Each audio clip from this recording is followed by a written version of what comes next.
ഇപ്പോൾ പരീക്ഷണത്തിൻ്റെ കാലഘട്ടമാണെന്ന് പറയാൻ പറ്റുന്ന രൂപത്തിലാണ് വാർത്തകളൊക്കെ വന്നുകൊണ്ടിരിക്കുന്നത്. അതിൻ്റെ ഒരു വീഡിയോ നമുക്കൊന്ന് കാണാൻ പറ്റും. മുമ്പായിട്ട് അഡ്വാൻസായിട്ട് പറയാനുള്ളത്, ആദ്യത്തെ 30 സെക്കൻഡിൽ ഒന്ന് ലൈക്ക് ചെയ്യുക, പറ്റുമെങ്കിൽ ഒന്ന് സബ്സ്ക്രൈബ് ചെയ്യുക. നമുക്കെതിരെ പ്രവർത്തിക്കുന്നവരുടെ ബാഡ് ഇമ്പാക്റ്റ് ഒന്ന് കുറക്കാൻ വേണ്ടിയിട്ടാണ് ഒന്ന് സൂചിപ്പിച്ചത്. നമ്മൾ ഒരു വീഡിയോ കാണാം, എന്താണ് അതിൽ സംഭവിക്കുന്നത് എന്ന് ഓരോരുത്തരും മനസ്സിലാക്കുക.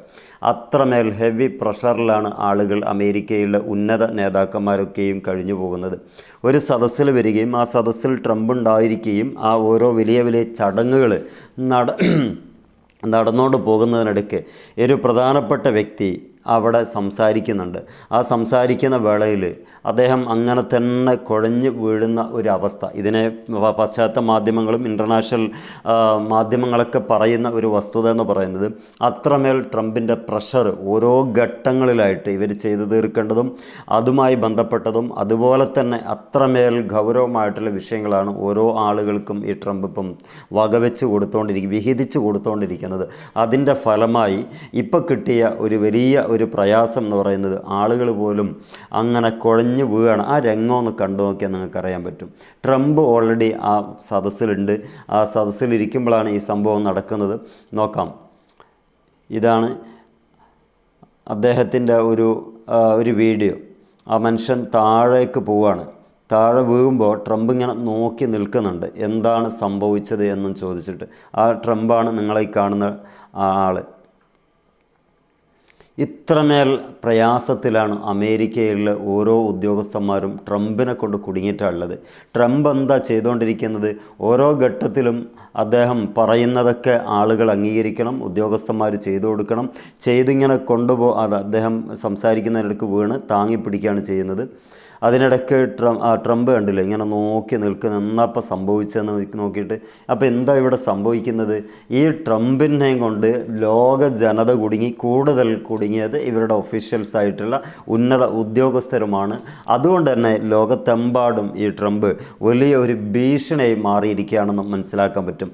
ഈ ലോകത്ത് ഏറ്റവും അതിബുദ്ധി കാണിക്കുന്ന ഒരാൾ ആരാണെന്ന് ചോദിച്ചാൽ ട്രംപാണെന്ന് പറയാൻ പറ്റുമെങ്കിലും, ട്രംപിനും ഇതുപോലത്തെ ഒരുപാട് പ്രശ്നങ്ങളുണ്ട് എന്ന് ഇത്തരം വീഡിയോകൾ കാണുമ്പോൾ നമുക്ക് മനസ്സിലാകുന്നുണ്ട്. ഇങ്ങനെ ഒരു പരീക്ഷണ ഘട്ടത്തിലൂടെയാണ് അവർ മുന്നോട്ട് പോയിക്കൊണ്ടിരിക്കുന്നത്. ഈ ഒരു ലീക്കായ വീഡിയോ ഇൻ്റർനാഷണൽ മീഡിയയിലുണ്ട്. അതും ഏത് ഭാഷയാണെന്ന് വെച്ചാൽ ആ ഭാഷ നമുക്കത്ര പിടിപാടില്ല. അതിന് ഞാൻ ട്രാൻസ്ലേറ്റ് ചെയ്തെടുക്കുകയാണ് ചെയ്തത്. അപ്പോൾ ഇതിൽ അദ്ദേഹം പറയുന്ന കാര്യം കൂൾ ഡൗൺ എന്ന് പറയുന്നുണ്ട്. അദ്ദേഹത്തിൻ്റെ ഈ പ്രസംഗത്തിനിടെയാണ് ഈ ആൾ മാനസികമായിട്ട് വിഷമിച്ചിട്ട് താഴേക്ക് വീഴുന്ന, ആ ഇടയിൽ താങ്ങിയെടുക്കുകയൊക്കെ ചെയ്യുന്നുണ്ട്. അപ്പോൾ എന്താ ഇതിലേക്ക് മനസ്സിലാക്കുന്നതെന്ന് വെച്ചാൽ, ട്രംപ് നമുക്ക് മാത്രമല്ല അവിടെയുള്ള ഓരോ ആളുകൾക്കും വലിയ പ്രയാസങ്ങൾ അടിക്കടി വരുത്തിക്കൊണ്ടിരിക്കുന്നുണ്ട്. ഇയാളുടെ നിരുത്തരപരമായിട്ടുള്ള സമീപനവും പ്രഖ്യാപനങ്ങളൊക്കെ ആയതുകൊണ്ട് തന്നെ അമേരിക്കയിലെ മുഴുവൻ ആളുകൾക്കും ഭീഷണിയായി മാറിയിട്ടുണ്ട്. ലോകത്തിൻ്റെ കഥ പറയാനുള്ള അതിലേറെ ഭീഷണിയാണെന്ന് മനസ്സിലാക്കാൻ പറ്റും. ഇറാനെ പിടിച്ചു കെട്ടാൻ പറ്റാത്തതിൽ ആകെ ഒരു സങ്കടത്തിലാണ് ഇപ്പോൾ ട്രംപ് ഉള്ളത്. അതുകൊണ്ട് തന്നെ ഇറാനോട് ഇപ്പം യുദ്ധത്തിന് ഇല്ല എന്നൊക്കെ പറയാൻ പാകത്തിൽ ട്രംപ് ആയിട്ടുണ്ട് എന്ന് പല മാധ്യമങ്ങളും പറയുന്നുണ്ട്. അതിന് കൃത്യമായിട്ടുള്ള ആ ഒരു നമുക്ക് വാർത്ത കിട്ടുമ്പോൾ നമ്മൾ അതിനെക്കുറിച്ച് ഫേസ്ബുക്കിലൊക്കെ എഴുതി കാണിക്കുന്നുണ്ട്, ട്രംപ് ഇറാനുമായിട്ട് യുദ്ധത്തിനില്ല എന്നൊക്കെ.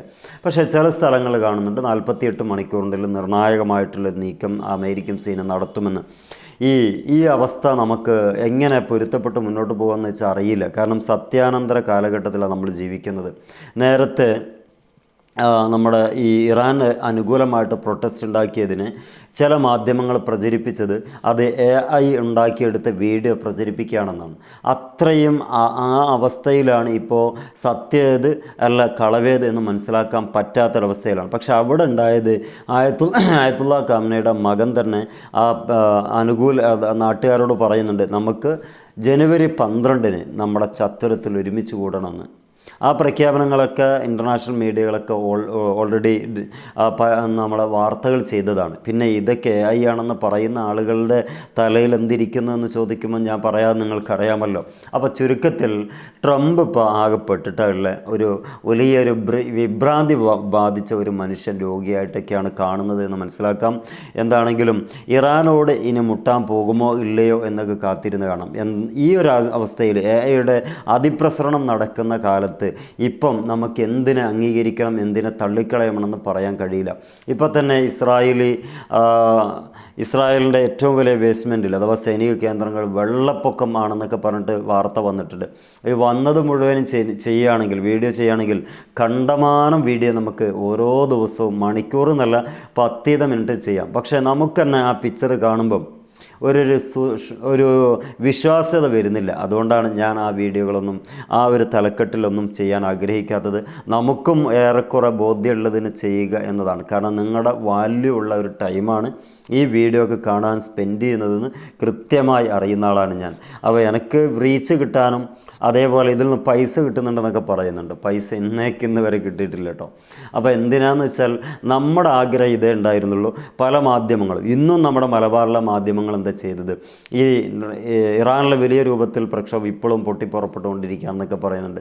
സത്യത്തിൽ അവിടെ എല്ലാം അസ്തമിച്ചു എന്നുള്ളത് ഇറാനിനെ വളരെ ഭംഗിയായിട്ട് ലോകത്തിന് മുമ്പിൽ അവതരിപ്പിച്ച് പറഞ്ഞത് ട്രംപ് അത് കേൾക്കുകയും ചെയ്ത് ട്രംപ് അത് വാസ്തവമാക്കുകയും ചെയ്തിട്ടുണ്ട്. എന്നിട്ടും ഇന്നത്തെ മാധ്യമങ്ങളിൽ അഥവാ ഓൺലൈൻ ചാനലുകൾ ഇതന്നെയാണ് അവസ്ഥ. ഞാൻ എന്തിനാ പറയുന്നത് വെച്ചാൽ നമുക്ക് ബോധ്യമുള്ളതിനെ നമ്മൾ നിങ്ങളിലേക്ക് എത്തിക്കുന്നു. വളച്ച് ഓടിച്ച് കൊണ്ടുവരുന്ന ആ ഒരു കാര്യമുണ്ടല്ലോ, അതിന് നേരാവണ്ണം എത്തിക്കാനാണ് ഈ വീഡിയോ അല്ലെങ്കിൽ യൂട്യൂബ് ചാനൽ തന്നെ ഞാൻ ഉദ്ദേശിക്കുന്നത്. അത്രയേ ഉള്ളൂ. അപ്പം ചെയ്യാൻ പറ്റുന്ന ആളുകൾ കൂടെ നിൽക്കുക. നമുക്ക് നല്ലത് ആണെന്ന് തോന്നുന്നത്, സത്യമാണെന്ന് തോന്നുന്നത് അത്രയല്ലേ നമുക്ക് പറയാൻ പറ്റുള്ളൂ.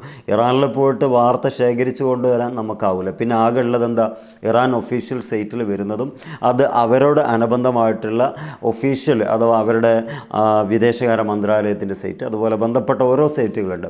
അതിലൊക്കെ കിട്ടുന്നത് കൂടുതൽ നമ്മൾ വാർത്തയ്ക്ക് വേണ്ടി ഫോക്കസ് ചെയ്യുക എന്നുള്ളതാണ്. അപ്പോൾ ഏറെക്കുറെ എൻ്റെ ഒരു ഐഡിയ നിങ്ങൾക്ക് മനസ്സിലായിട്ടുണ്ടാവും, നമ്മുടെ ലക്ഷ്യം എന്താണെന്നുള്ളത് മനസ്സിലായിട്ടുണ്ടാവും. അപ്പോൾ അത്തരക്കാരോട് വളരെ സ്നേഹത്തോടെ പറയട്ടെ, വിമർശകരോട് നിങ്ങളോട് സ്നേഹമേ ഉള്ളൂ.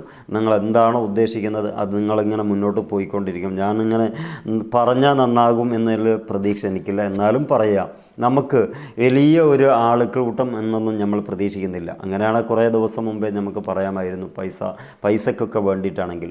ഇത് നിങ്ങളുടെ ആ സപ്പോർട്ട് എന്തിനാ ആവശ്യപ്പെടുന്നത്, ഇത് പൂട്ടിപ്പോവാതിരിക്കാൻ വേണ്ടി മാത്രമാണ്. എന്താണെങ്കിലും എയുടെ കാലഘട്ടത്തിൽ നമ്മൾ വിശ്വസിക്കേണ്ടത് ഏത് വിശ്വസിക്കാൻ പറ്റാത്തത് എന്നുള്ളത് ആകെ കൺഫ്യൂഷനാണ്. നമുക്ക് നല്ല നല്ല ട്രസ്റ്റഡ് ആയിട്ടുള്ള സോഴ്സുകളിൽ നിന്ന് കിട്ടുന്ന വാർത്തയായിട്ട് നമുക്ക് സംസാരിക്കാം. നിങ്ങൾ നൽകുന്ന വളരെ നല്ല പിന്തുണക്ക് എല്ലാവരോടും, ഒരുപാട് ആളുകൾ കമൻ്റ് ഇട്ടിട്ടുണ്ട്, എല്ലാവരോടും, പേരറിയുന്നവരുണ്ട് പേരറിയാത്തവരുണ്ട്, എന്താണെങ്കിലും നിങ്ങളുടെയൊക്കെ വലിയ പിന്തുണക്ക് എപ്പോഴും നന്ദിയോടെ ഓർക്കാൻ ഞാൻ ആഗ്രഹിക്കുകയാണ്. കാര്യങ്ങൾ ഇങ്ങനെയൊക്കെ മുന്നോട്ട് പോകുമ്പം സമാധാനം എന്ന് പറയുന്നത് ഇന്നലെ നാളെ അവസാനിക്കുമെന്നതിൽ യാതൊരു തർക്കമില്ലാത്ത കാര്യമാണ്. ട്രംപിൻ്റെതായ കഴിവുകൾ തെളിയിച്ചിട്ടില്ലെങ്കിൽ അമേരിക്ക എന്ന് പറയുന്ന ലോക പോലീസ് ഒടുക്കത്തെ അവസാനത്തെ ഒരു അവസ്ഥയിലേക്ക് പോകുമെന്ന് ട്രംപിനും അവിടുത്തെ കോൺഗ്രസിനും അറിയാം. അതുകൊണ്ട് തന്നെ ഇറാനുമായിട്ടുള്ള യുദ്ധം അനിവാര്യമാണ്. അത് സംഭവിക്കുക തന്നെ ചെയ്യും.